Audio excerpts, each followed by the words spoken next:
नमस्कार साथियों, आप सबका स्वागत है धर्म धुरी की इस ऑफिशियल शो में। आज बात करने वाला हूं इस टॉपिक का, इस वीडियो का मेन टॉपिक है। आज बताऊंगा सारी सारगर्भित चीजें, ओपन कर देने वाला हूं कुंडली का हैप्पी मैरिज लाइफ योग। एक सुखद वैवाहिक जीवन के लिए क्या क्या कुंडली के अंदर सिम्टम्स होते हैं, तब आप उसे एनालिसिस कर पाएंगे कि सफल वैवाहिक जीवन व्यक्ति का रहने वाला है।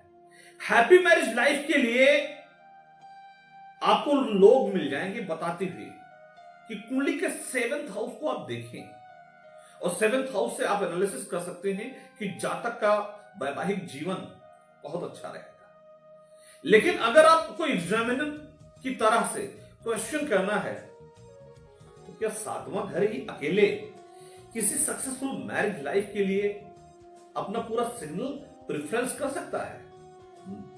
यस या नो? नहीं कर सकता है। केवल आप 7th हाउस से ही किसी की हैप्पी मैरिज लाइफ की परिकल्पना या संकल्पना या एनालिसिस नहीं कर सकते हैं, और यदि आप कर रहे हैं तो आप रॉन्ग डिसीजन ले रहे हैं। तो हैप्पी मैरिज लाइफ के मैं बहुत सारे पहलू हैं, लेकिन आज 3 मेजर टॉपिक पर मैं चर्चा करूंगा।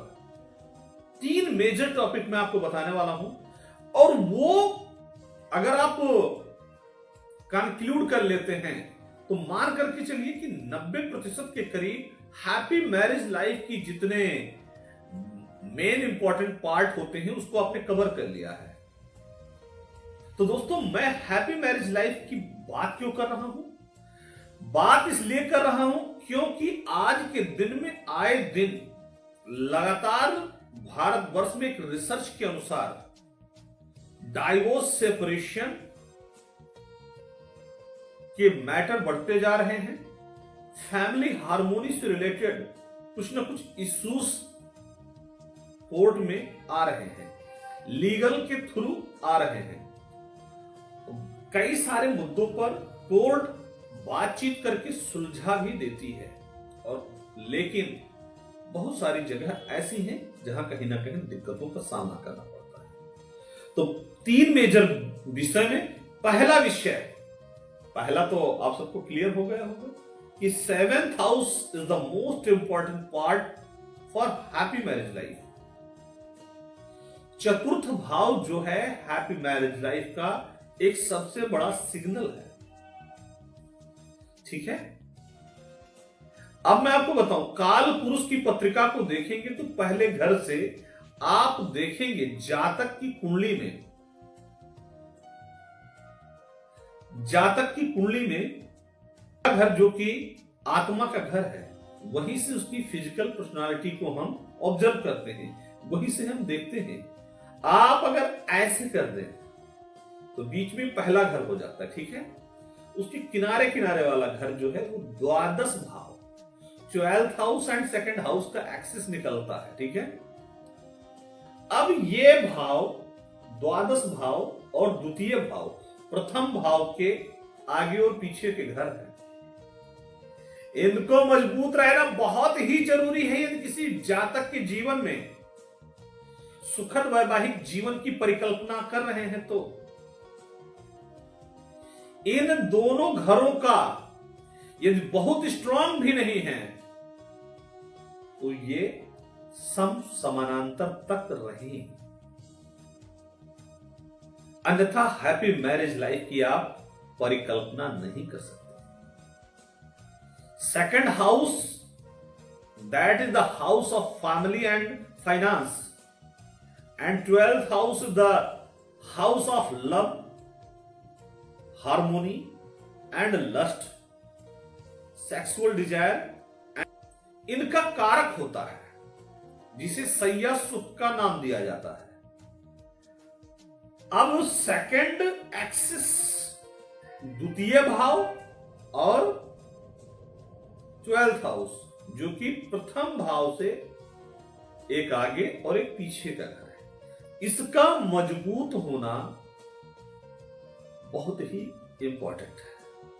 अब बात करेंगे तीसरे और सबसे आखिरी हाउस के विषय में, या इंपॉर्टेंट पार्ट के विषय में जो सबसे मजबूती बनाता है और उसका कारण बनता है दोस्तों, आइए बताता हूं। कुंडली के 5वां घर और 9वां घर पर मैं चर्चा करने जा रहा हूं, तो ध्यान से सुनिएगा। 5वां घर इसलिए जरूरी है क्योंकि किसी भी जातक के जीवन में प्रेम, पैसा और संतान का होना बहुत ही नेसेसरी है एक हैप्पी मैरिज लाइफ के लिए। समझ रहे होंगे आप। दूसरा, कुंडली के 9th हाउस का स्ट्रांग होना बहुत ही नेसेसरी है किसी भी हैप्पी मैरिज लाइफ के लिए। 2nd and 12th house, 5th and 9th house का स्ट्रांग होना बहुत ही जरूरी है। ये किसी भी कुंडली में कवच का काम करता है। हैप्पी मैरिज लाइफ का यह एक प्रोटेक्शन है। 3 मेजर इंपॉर्टेंट चीजें मैंने आप सबको बता दिया किसी भी सुखद वैवाहिक जीवन के विषय। वीडियो को कॉन्क्लूड करने से पहले एक और उसका सब ऑर्डिनेंट रहता है, उसको भी बताना जरूरी है। इसको इसलिए बताना जरूरी है ताकि आपको बात समझ में आए। बात यह है in-laws factor.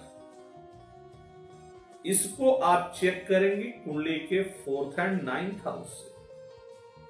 4th and 9th house से मतलब सास ससुर की वजह से हैप्पी मैरिज लाइफ में क्या दिक्कतें आ सकती हैं या आने वाली है, या इन-लॉज की फैमिली से क्या दिक्कतें आने वाली है। इस विषय को मैं नेक्स्ट वीडियो में कवर करने वाला हूं और ये वीडियो अगले ही दिन आपको मिल जाएगी।